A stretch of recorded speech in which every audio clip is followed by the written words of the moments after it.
All of us here at FXhome are big fans of the Avengers, so we thought we'd do whatever it takes to get ourselves a spot in the record-breaking blockbuster. If we do this, we'd be going in short-handed. Yeah, you mean because he killed all our friends? We're the Avengers. We gotta finish this. You trust me? I do. You could not live with your own failure. Where did that bring you? Back to me.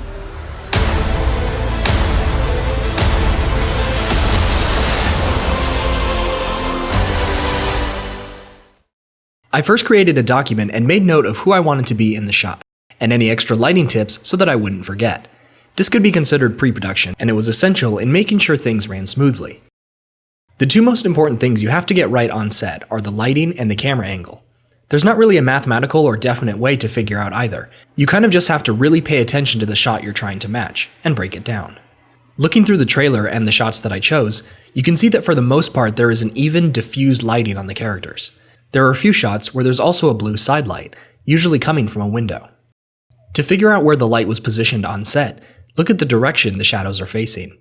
I know the light was diffused because the shadows are also blurry. For the main source of light, I used a Westcott Spiderlight TD6, placing it on whatever side of the actor matched the trailer. For side lights, I used our smaller one of the same brand, but with a blue gel clamped onto it. All of these shots were filmed on a tripod. Even if the scene in the trailer has movement, it makes more sense to motion track a stable clip onto it, rather than try to replicate the camera motion on set. For the shots when the actor was meant to be looking at someone else, I used what I had on set to give them a reference to focus on.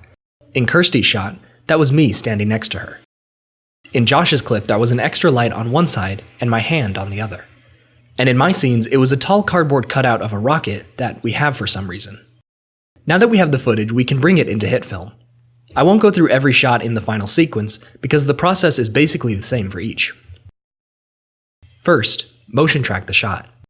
Depending on how much detail is visible, you can use either HitFilm's built-in point tracker, or if you have Pro or the add-on, Mocha HitFilm.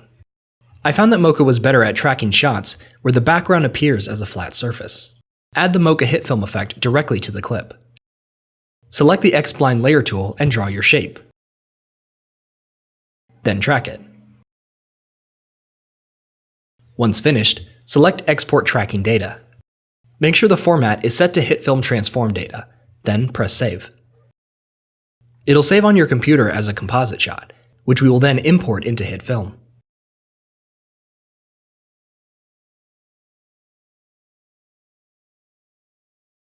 Copy the point from the composite shot that is imported and paste it into the comp you're working in. You can delete the imported folder in the media panel if you want to clean it up. Now I'll bring in the green screen clip I'll be using for this scene. Parent the layer to the motion tracked point.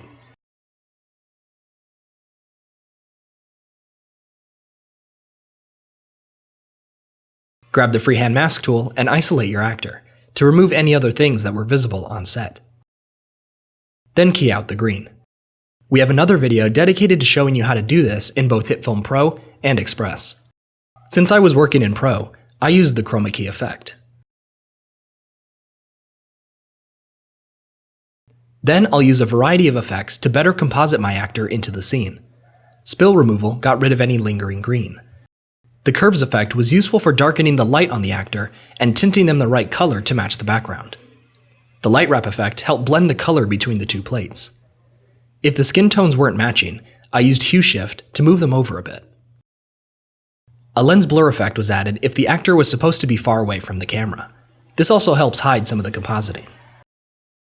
Finally, if the actor was supposed to be behind something or someone in the scene, I duplicated the clip of the trailer, placed it on top, and masked them out.